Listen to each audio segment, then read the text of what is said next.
اور کوئی معبود نہیں۔ لوگوں نے صالح علیہ السلام کا انکار کیا اور اس پر ایمان نہ لائے۔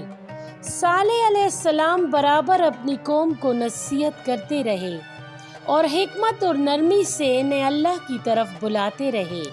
وہ کہتے، اے بھائیو، کیا تمہارا یہ خیال ہے کہ تم یہاں ہمیشہ رہو گے؟ کیا تم یہ گمان کرتے ہو کہ ان محلات میں ہمیشہ رہو گے؟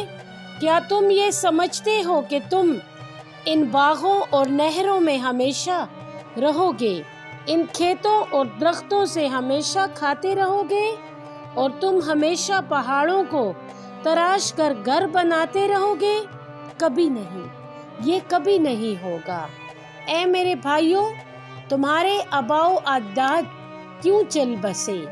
ان کے محل تھے، اسی طرح ان کے باغ اور چشمے تھے، ان کی کھیتیاں اور نخلستان تھے، اور وہ پہاڑوں کو تراش کر گھر بناتے اور ان میں رہتے تھے، لیکن یہ سب کچھ ان کے کام نہ آیا اور یہ سب کچھ انہیں روک نہ سکا۔ ملک الموت نے ان کو آ لیا اور ان تک پہنچ گئے۔ اسی طرح تم بھی مرو گے اور تمہیں اللہ دوبارہ اٹھائے گا اور تم سے ان نعمتوں کے متعلق سوال کرے گا۔ ناظرین کرام، اس کے بعد ہم آج کی ویڈیو میں اللہ کی اونٹنی کا ذکر کریں گے۔ صالح علیہ السلام نے کہا، تم کون سی نشانی چاہتے ہو؟ انہوں نے کہا، اگر تو سچا ہے تو اس پہاڑ سے ہمارے لیے ایک حاملہ اونٹنی نکال لا۔ لوگ اچھی طرح جانتے تھے کہ اونٹنی کو اونٹنی ہی جنتی ہے۔ اونٹنی زمین سے اگتی ہے اور نہ پتھر سے نکلتی ہے، اور انہیں یقین ہو گیا کہ صالح عاجز آ جائے گا اور وہ جلد کامیاب ہو جائیں گے۔ لیکن صالح علیہ السلام کا اپنے رب پر ایمان مضبوط تھا اور وہ اچھی طرح جانتے تھے کہ اللہ ہر چیز پر قادر ہے۔ صالح علیہ السلام نے اللہ سے دعا کی اور ویسا ہی ہوا جیسا لوگوں نے مانگا۔ پہاڑ سے حاملہ اونٹنی نکلی اور اس نے بچہ دیا۔ لوگ حیران ہوئے اور ڈر گئے، لیکن ان میں سے سوائے ایک کے کوئی ایمان نہ لایا۔ صالح علیہ السلام نے کہا، یہ اللہ کی اونٹنی ہے اور یہ اللہ کی نشانی ہے۔ تم نے مانگا اور اللہ نے اسے تمہارے لیے اپنی قدرت سے پیدا کر دیا۔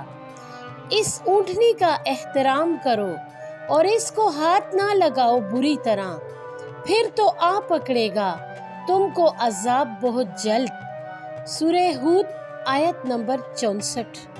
اور یہ اونٹنی اللہ کی زمین سے کھائے گی اور پیے گی، آئے گی جائے گی۔ اس کا چارہ اور پانی تمہارے ذمے نہیں، چارہ کافی اور پانی بہت ہے۔ ناظرین اکرام، اب ہم قوم سمود کی سرکشی کا ذکر کریں گے۔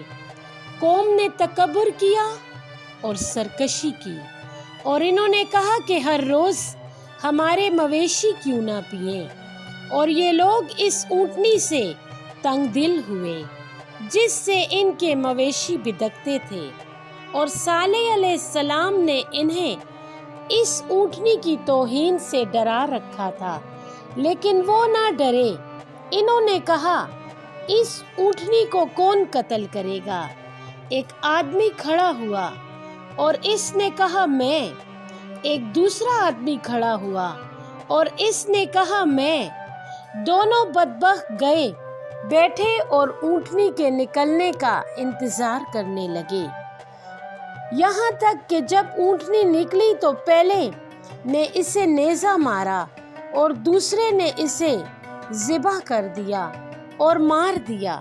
ناظرین اکرام، جب صالح علیہ السلام کو علم ہوا کہ اونٹنی ذبح کر دی گئی ہے تو انہوں نے افسوس کیا اور بہت غمگین ہوئے اور لوگوں سے کہا، فائدہ اٹھا لو اپنے گھروں میں 3 دن، یہ وعدہ ہے جو جھوٹا نہ ہوگا۔